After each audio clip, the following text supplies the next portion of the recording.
What can yoga offer us as a toolkit, or why is that something that can bring value to the world? In many ways, there's a mirroring of different aspects of yoga in modern life, whether we're approaching exercise or different forms of stress reduction, or even psychotherapy, embodiment practices, and cognitive behavioral therapies, and different even spiritual practices or religions, in addition to even the modern scientific process itself, that there's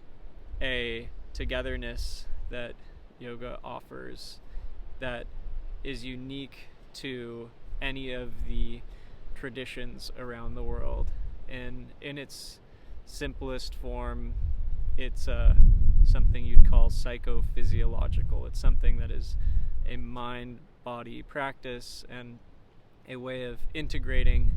thoughts and feelings with the body through the breath in the most simple terms. And there are far-reaching implications and a whole world of philosophy or science to apply to that, in terms of how one can use yoga to be a better student by increasing attention or focus, or feelings of self-worth or positive mood, or the ability just to sleep and regulate one's inner cycles, in addition to something like being a leader and being able to have clear thinking and direct large groups of people, or to be a leader in a sense of being present and really being able to show up and allow others to become leaders, and doing that process of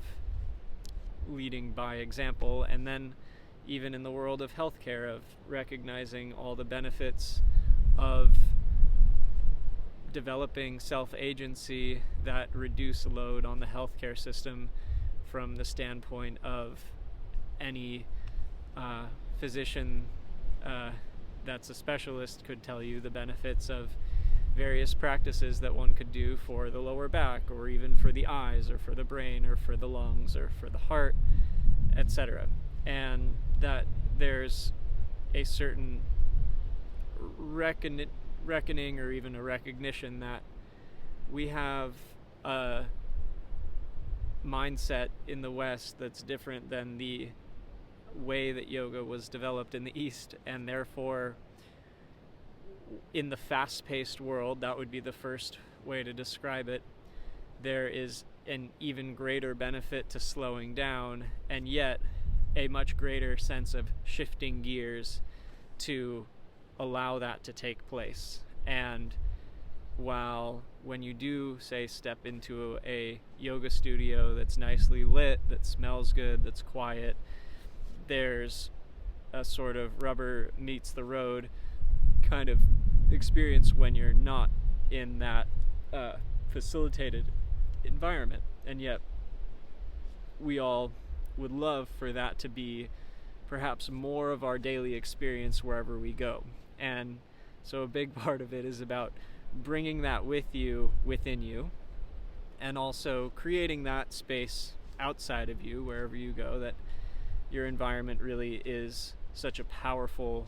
tool for transformation that you have some level of control over. And even when you are in a different environment, that you then can become more attuned to your internal environment, and that regulating the internal environment becomes paramount to that experience. That this is what the practice is for, in many ways, that we're preparing for life, say on the mat, or when during a meditation practice, or when we are engaged in any kind of mindful or heart-centered activity, that there's a preparation for all the other moments of life. And that as we become more adept at that, and just connected to our own energy, that there's a process that we then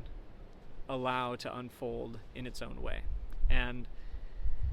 this is different for all of us, and in some ways it's also a universal feeling of increasing self-awareness and increasing awareness of our interconnectedness. Or,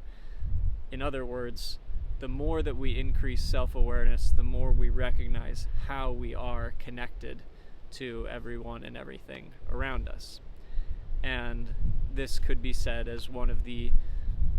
foundational points of yoga, and that yoga means union, that there is a union with our inner and outer world, in the sense of it's not all about going into a cave and meditating and rejecting the world, and it's also not just about, say, doing postures and then going about your day as if that was just something that you did at that time. And so there's a certain reflection and resonance with the way that we practice as fractal, if you